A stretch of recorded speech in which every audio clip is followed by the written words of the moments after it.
या देवी सर्वभूतेषु मा चन्द्रघण्टारूपेण संस्थिता नमस्तस्यै नमस्तस्यै नमस्तस्यै नमो नमः।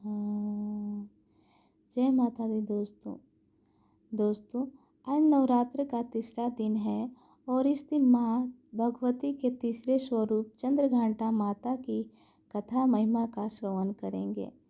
दोस्तों इस कथा का श्रवण अवश्य ही करिएगा।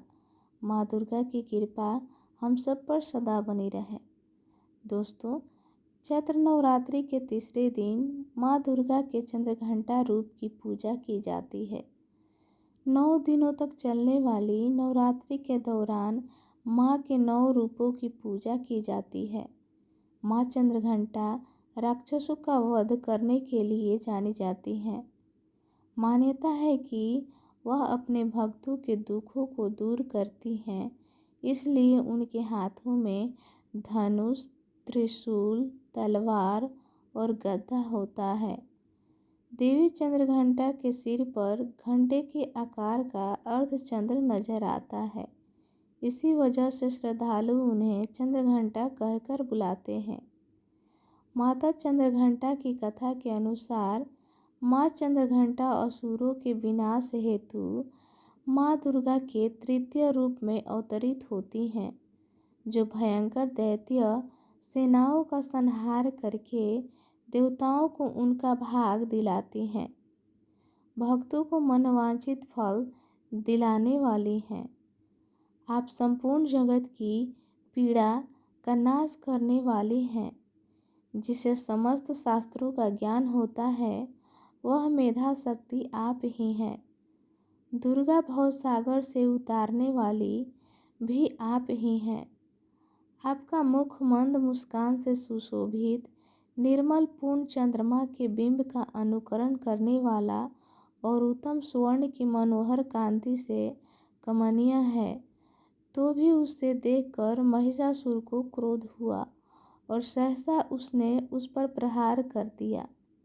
यह बड़े आश्चर्य की बात है कि जब देवी का वही मुख क्रोध से युक्त होने पर उदय काल के चंद्रमा की भांति लाल और तनी हुई भौहों के कारण विकराल हो उठा, तब उसे देखकर जो महिषासुर के प्राण तुरंत निकल गए। यह उससे भी बढ़कर आश्चर्य की बात है, क्योंकि क्रोध में भरे हुए यमराज को देखकर भला कौन जीवित रह सकता है। देवी आप प्रसन्न हो। परमात्म स्वरूपा आपके प्रसन्न होने पर जगत का अभ्युदय होता है और क्रोध में भर जाने पर आप तत्काल ही कितने कुलों का सर्वनाश कर डालती हैं। यह बात अभी अनुभव में आई है, क्योंकि महिषासुर यह विशाल सेना क्षण भर में आपके कोप से नष्ट हो गई है। कहते हैं कि देवी चंद्रघंटा ने राक्षस समूहों का संहार करने के लिए जैसे ही धनुष की टंकार को धरा और गगन में गुजा दिया, वैसे ही माँ के वाहन सिंह ने भी दहाड़ना आरंभ कर दिया और माता फिर घंटे के शब्द से उस ध्वनि को और बढ़ा दिया, जिससे धनुष की टंकार, सिंह की दहाड़ और घंटे की ध्वनि से संपूर्ण दिशाएं गूंज उठी।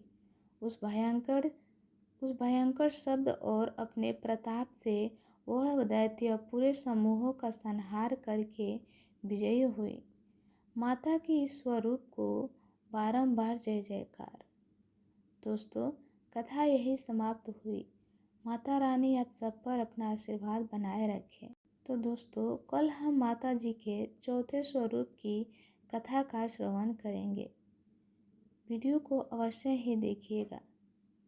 मिलते हैं अगले वीडियो में, तब तक के लिए जय माता दी दोस्तों।